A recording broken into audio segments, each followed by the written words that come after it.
एक ही दिन में एक ही मैच के अंदर 500 से ज्यादा हमने रन्स बनते हुए देख लिए, उसके साथ साथ 80 से ज्यादा बाउंड्रीज हो चुकी हैं। और अगर आपको 43 की एज में थाला की तेज तर्रार स्टंपिंग देखने को मिल जाए तो बताओ भाई, इससे बढ़िया और कोई संडे फिर हो सकता है आपके लिए? ये जिस भी बंदे ने कल के मैचेस को शेड्यूल किया होगा ना, उसके लिए 36 नहीं भाई 72 तोपों की सलामी। दिन के साथ साथ रात का भी पूरा एंटरटेनमेंट था। दिन के मैच में तो यार ये हैदराबाद की टीम के बारे में क्या ही बात करें, ये 11 बंदों की टोली नहीं बल्कि दरिंदों की टोली है। सीधा मैच की बात कर लेते हैं। सबसे पहले दिन में एसआरएच वर्सेस राजस्थान रॉयल्स का मैच था। आरआर ने टॉस जीता और टॉस जीत के उन्होंने बॉलिंग करने का फैसला किया। और अब तक देखो, मैं आरसीबी वालों को लपेटता था कि ऐसी भी क्या इनकी जरूरत हो जाती है ऐसी बॉलिंग लाइनअप होने के बाद कि ये टॉस जीतने के बाद बॉलिंग करने का फैसला करते हैं। हाँ, लेकिन अब रीसेंट परफॉर्मेंस से आरसीबी के लिए बात बोल नहीं सकते। लेकिन राजस्थान वालों ने जो डिसीजन लिया और उसके बाद जो कांड हुआ है उनके साथ, ये पिछले साल आरसीबी वालों की जर्सी इन्होंने ब्लू से अब ब्लैक कर दी, क्योंकि ब्लू के साथ तो लास्ट ईयर इनको बिगेस्ट आईपीएल का टोटल इनके सामने बन गया था। अब राजस्थान की भी है जर्सी नीली, और जर्सी क्या पूरी पैंट ही है नीली, तो होनी ही थी फिर पेलम पेली। यार मुझे समझ नहीं आ रहा था ये सनराइजर्स हैदराबाद की ऐसी बैटिंग देख के मैं क्या सोचूं। बॉलर्स पे हंसूं कि रोऊं। एक तरफ से वो अभिषेक शर्मा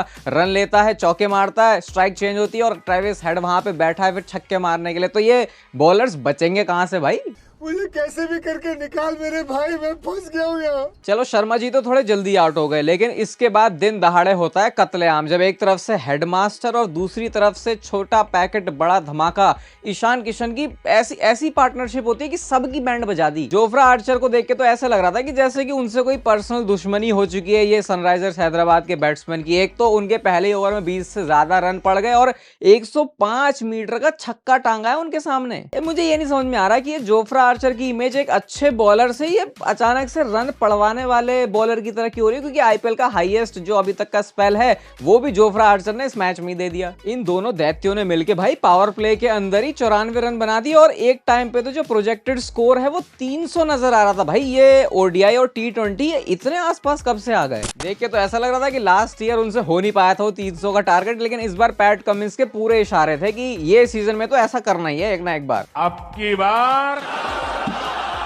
ये मैच में एक फनी सा मूवमेंट भी आता, फनी तो नहीं वैसे थोड़ा सीरियस वाला मूवमेंट भी हो सकता था, जब जायसवाल ने बॉल थ्रो करी और वो सीधा संदीप शर्मा की छाती में जाके लगती है। और उसके बाद ये थोड़ा जायसवाल का रिएक्शन देखो जरा, ये वो बंदर वाले की याद नहीं दिला रहा थोड़ी थोड़ी? यार इस बंदे के बारे में मुझे जरा बता दो, ये सीएसके वाला यहाँ पे क्या कर रहा है? ये 23 मार्च की इसने कहीं गलत मैच की टिकट तो बुक नहीं कर ली? और दो मोदी को वोट। 14 ओवर्स के अंदर ही भाई इनके 200 रन बन गए हैं और सवाल यही है कि क्या आखिरी के इन 6 ओवर्स के अंदर सनराइजर्स हैदराबाद 100 रन और बना के 300 तक इसको लेके जा सकती है? और मैं सही में सोचने पर मजबूर हूं, अभी तक का ही तो वो टाइम था कि जब 200 वाला टारगेट भी टी20 के अंदर कहते थे भाई बहुत बड़ा है, अब तो ये 300 की बात होने लगी है सीधा। इसी बीच में जो हमारे ईशान किशन है उनकी भी आईपीएल की पहली सेंचुरी हो चुकी है और 45 बॉलों के अंदर उन्होंने काम कर दिया। मुंबई इंडियंस के साथ इतने साल खेला लेकिन अब तक वो सेंचुरी वहां से तो नहीं आई थी। और उसके बाद जो सेलिब्रेशन भी देखा है उसके अंदर कुछ अग्रेशन भी है, जैसे कि भाई साहब बीसीसीआई का कॉन्ट्रैक्ट हमको दे दो क्योंकि हम इससे ज्यादा योग्य हैं थोड़े से। वैसे फोकस तो मैच के ऊपर ही होना चाहिए था मेरा पूरा, लेकिन जोफ्रा आर्चर का हेयर स्टाइल देख के मैं यही सोचने पर थोड़ा सा मजबूर हो गया कि अगर इसमें जुएं चली जाए तो वो बाहर निकल पाएंगी कभी? चलो 20 ओवर में 300 रन तो नहीं बने, 286 रन पर सनराइजर्स हैदराबाद पहुंचती है और अब आईपीएल की हिस्ट्री के टॉप 5 टॉप स्कोर्स में से टॉप 4 तो मतलब 4 तो ये सनराइजर्स हैदराबाद के हैं। और ऐसा लग रहा है कि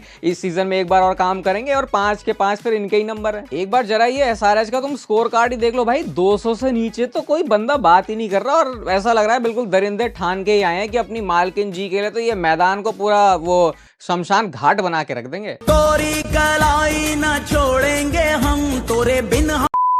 आरसीबी वालों का भी कहना होगा इतने टाइम से हमारा ही सबसे बड़ा स्कोर था आईपीएल का और अब हालात ये हैं कि टॉप 5 में एक भी नाम नहीं है। और चलो ऐसा अगर ज्यादा रन बन भी रहे हैं तो सबसे हाईएस्ट पे जो अगेंस्ट में जिसके बने थे वो तो आरसीबी है। तो अगर आज राजस्थान एक दो रन और बना देती तो वो कलंक हट जाता आरसीबी के नाम से। थोड़ा कमाल है वैसे, कोई भी मैच हो जाए आरसीबी पता नहीं ये बीच में कहां से आ जाती है। राजस्थान वालों की बैटिंग आती है और ये तो पता था देखो कि इतना बड़ा टारगेट है, ये तो राजस्थान से कहां ही चेज होने से रहा। कोशिश उन्होंने कर दी थी, सैमसन एंड ध्रुव जुरेल ने जिस तरीके से बैटिंग करी, लेकिन फिर भी भाई ये इम्पॉसिबल सही लक्ष्य था और 44 रन से हैदराबाद ने इस मैच को जीत लिया। और छक्कों की काउंटिंग करते करते क्या आप थके इस मैच में, वो मुझे आप कमेंट सेक्शन में देखो बता सकते हो। अब दूसरे मैच की बात करें तो भाई इसे कहा जाता है आईपीएल का El Clasico, Chennai super Kings versus Mumbai Indians. और यहाँ पर टॉस जीता पहले चेन्नई ने, उन्होंने बोला भैया हम तो करेंगे पहले बॉलिंग, और इसके साथ साथ पहले ही ओवर में ऐसा करिश्मा हुआ है कुछ खलील अहमद का कि रोहित शर्मा 0 रन बना के आउट हुए हैं। ये लगता है कि अभी भी वो चैंपियंस ट्रॉफी के मूड और वाइब से थोड़े से बाहर निकले नहीं है। वैसे रोहित शर्मा का भी अलग है, लोगों को कहा जाता है कि यार नेशनल टीम इंटरनेशनल टीम में जाके तो तुम बढ़िया खेलते नहीं हो, आईपीएल में बढ़िया करते हो। यहाँ पे इन शर्मा जी का हिसाब थोड़ा सा उल्टा है। वैसे बंदा तो इंपैक्ट प्लेयर बन के भी आया, तो पूरे टाइम तो मैच में आराम रहा और बस बैटिंग करने आया, वो भी सिर्फ 1 ओवर की। ये सही सोएगा भाई। रोहित शर्मा के बाद सूर्यकुमार यादव बैटिंग करने के लिए आते हैं, लेकिन यार मुंबई की बैटिंग तो कुछ खास लग ही नहीं रही थी और ऑब्वियस रीजन भी है क्योंकि आईपीएल का पहला मैच जो खेल रहे हैं ये। यहाँ पे सबसे बड़ी हाईलाइट तो बना देखो धोनी का स्टंपिंग करना, जो 0.12 सेकंड्स के अंदर धोनी ने स्टंपिंग करी है। कौन बोलेगा भाई ये बंदा 43 साल का है।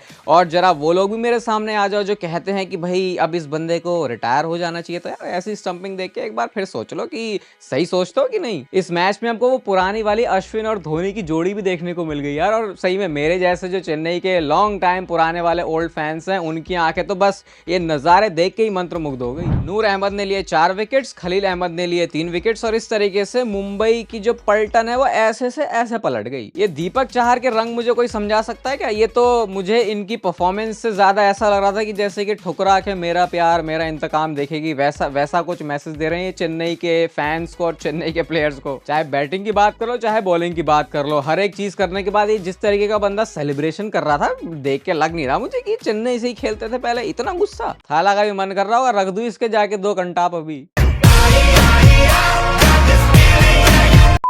ये मुंबई वालों का भी अलग ही सीन है, पता नहीं कहां से खोद के टैलेंट लेके आते हैं। अभी कोई नया स्पिनर विघ्नेश लेके आए हैं और भाई क्या बॉलिंग रही है इसकी। इसी बात से समझ लो कि अगर अपने पहली मैच में तुमको धोनी की तरफ से तारीफें सुनने को मिल जाए तो भाई मतलब अब इससे ज्यादा तो और वैलिडेशन की किसी को क्या ही जरूरत है। देखो चेन्नई चेस कर रही थी, विकेट्स उनकी गिर रही थी, लेकिन उसके बाद रविंद्र एंड जडेजा ने एकदम से मतलब मैच को संभाल लिया। हाँ रविंद्र जडेजा नहीं, रविंद्र एंड जडेजा। ये देख ही लो भाई नजारे, एक तरफ रविंद्र खेल रहे हैं और दूसरी तरफ जडेजा। देखो वैसे आपको पता है कि मैं थाला का बहुत बड़ा फैन हूं, लेकिन ये जिस टाइम पे चेन्नई की बैटिंग चल रही होती है आधे से ज्यादा ये जो कैमरामैन है इसका ध्यान तो वो ड्रेसिंग रूम की तरफ ही होता है। बाकी मैचेस के अंदर ये बन जाता है लड़की पगलू और धोनी और चेन्नई वाले मैच में बन जाता है धोनी पगलू। मैं तो सोच रहा हूँ कि मुझे इतनी प्रॉब्लम हो जाती है तो फिर जो धोनी के एंटी है उनका क्या हाल होता होगा मैचेस देखते हुए यार। अब देखो हम चेन्नई के फैंस ना पूरे साल भर इसी बात का वेट करते हैं कि आईपीएल कब आएगा और कब हमको धोनी की बैटिंग देखने को मिलेगी। बंदा इतनी नीचे आता है कि हमको उसकी बैटिंग के ज्यादा दर्शन देखने को मिलते नहीं है, लेकिन इस बार